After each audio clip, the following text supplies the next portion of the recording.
আচ্ছা, কাদের কাদের অভ্যেস আছে পুরনো মেসেজ পড়ার? জমিয়ে রাখেন চ্যাট, ছবি। আমি রাখি।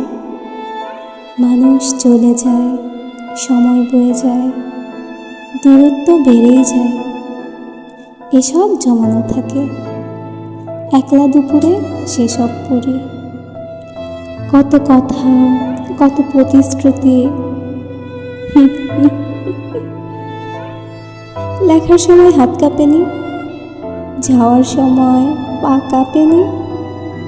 সহজেই সব মুছে ফেলা যায়, জানি, যাই হয়তো। যারা পারে তারা পারে। আমার সব জমানো থাকে, সব।